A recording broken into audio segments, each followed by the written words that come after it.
Hello everybody, this is Bradley from RaceBeacon, and there is some chat going around within the F1 community that the 2023 season finale in Abu Dhabi is at serious risk of being cancelled due to the ongoing conflict within the Middle East. Now, in this video, I am simply going to explain why the Grand Prix could be cancelled. There are much better channels than this to have a more serious discussion on the conflict as a whole, and I cannot stress enough the importance of having reliable sources when keeping up to date with these events. But what we're seeing directly here is the 2023 Abu Dhabi Grand Prix is at a risk of being cancelled due to the recent events in the Middle East. A decision on the race will be made soon, and teams have already been warned of the considerations. So it's time to do some geopolitics. Let's start with what is actually happening. After the events of October 7th, when Hamas terrorists entered Israel committing unspeakable acts of violence, the Israeli government declared war on the organisation.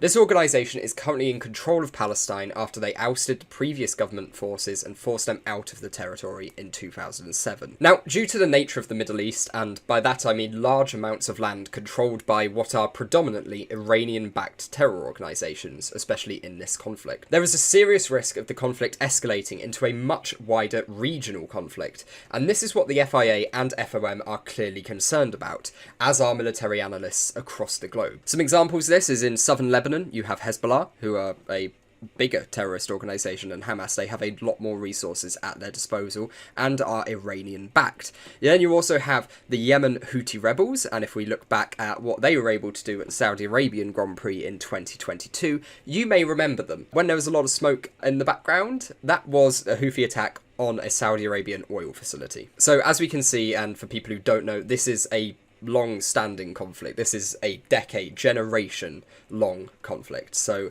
it's nothing new. But a lot of people obviously aren't as aware about what's happening. So now the race is taking place in Abu Dhabi, which is right there. And the concern is, I imagine, there's a little bit of concern about the Houthi rebels have declared war on Israel. They have fired, I think on 3 or 4 separate occasions now, cruise missiles at Israel. One of them landing in Egypt, one of them landing in Jordan, and mostly being intercepted. But I imagine what the main concern is for Formula 1 is if this conflict escalates, obviously. We have NATO forces in the Mediterranean Sea there to support Israel, as much of the Western world is doing. And as mentioned before, Iran back these terrorist organisations for the most part, and the Iranian regime very likely have serious sway in what goes on. And now Iran and the US don't like each other. That's a, I know, shock. And there are fears that Iran may use this opportunity to effectively engage in combat with the United States.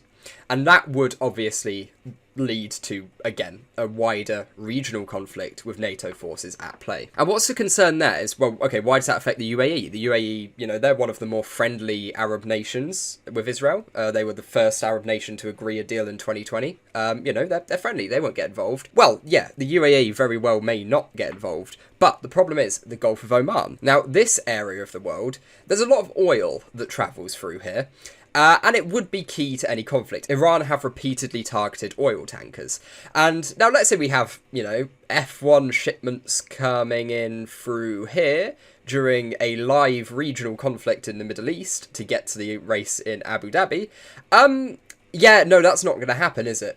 So that's obviously what the concern is from the FIA and FOM. They will be monitoring this. They will have a risk assessment sent to the teams. This is a very, very serious thing. And don't get me wrong, I'm not convinced this will escalate into a much wider regional conflict, but the risk is very much there. And if it does, if we end up with, you know, Yemen, Iran, Syria, Lebanon, all involved in this, it's going to get very serious very, very quickly. And ultimately, all of this will come down to what Israel do in the next couple of weeks. They have now seized large chunks of the north of the Gaza Strip, up to around Gaza City. That's where they are now as of today. And I think whether this escalates or not is going to come down to what happens when the Israeli forces move south, because a lot of civilians have been evacuated south, and that's where there's a much larger risk of atrocities happening, which would then trigger other terror organisations to step in. But ultimately, I hope there can be a swift and uneventful end to this conflict. Not for the sake of the Grand Prix, that's the least important thing in this video,